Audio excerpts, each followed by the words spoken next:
রাধাচরণ বন্দ্যোপাধ্যায় ও মদন মোহন চক্রবর্তী বাবার দুজন একনিষ্ঠ ভক্ত ছিলেন।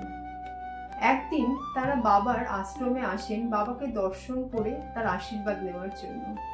তারা যখন আশ্রমে প্রবেশ করেন তখন তারা দেখেন যে সেদিন আশ্রমে বহু ভক্তের সমাগম হয়েছে, অর্থাৎ আশ্রমে খুব ভিড় রয়েছে। তারা তখন বাবার আশ্রমের ঘরটিতে যান এবং সেখানে গিয়েও দেখেন যে বাবার বহু ভক্তরা অপেক্ষা করছেন বাবার আশীর্বাদ নেওয়ার জন্য।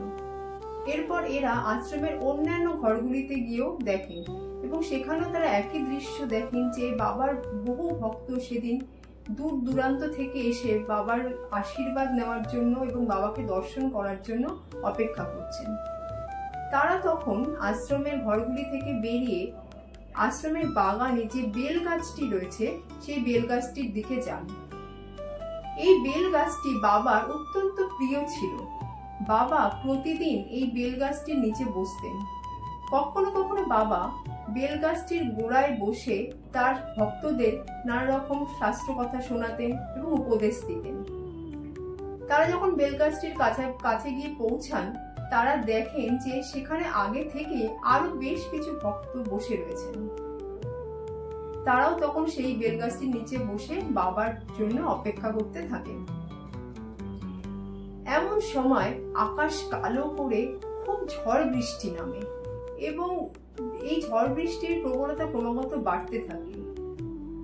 এই পরিস্থিতিতে তারা এবং বাবার অন্যান্য ভক্তরা যারা ওই বেলগাছটির তলায় বসেছিলেন তারা সকলে বাবাকে এক মনে স্মরণ করতে থাকেন, কারণ তারা বুঝতে পেরেছিলেন যে বাবার আশ্রমের ঘরগুলিতে এত ভক্তের সমাবেশ হয়েছে, অর্থাৎ এত ভিড় রয়েছে যে সেখানে তাদের পক্ষে যাওয়া সম্ভব নয়। তাই তারা সেই বেলগাছটির তলায় বসেই বাবাকে স্মরণ করতে থাকেন।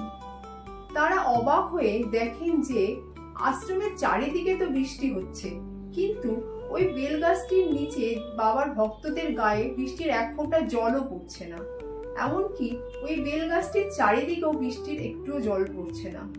বাবার ভক্তরা যখন বাবার কাছে প্রার্থনা জানান তখন বাবা প্রকৃতিকে আজ্ঞা করেন প্রকৃতি যেন বাবার ভক্তদের এই প্রচন্ড ঝড় বৃষ্টির হাত থেকে রক্ষা করেন।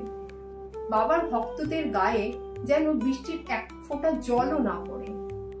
বাবার আজ্ঞা অবমাননা করার সাধ্য প্রকৃতিরও নেই, কারণ বাবার আজ্ঞা যে অপ্রতিহত।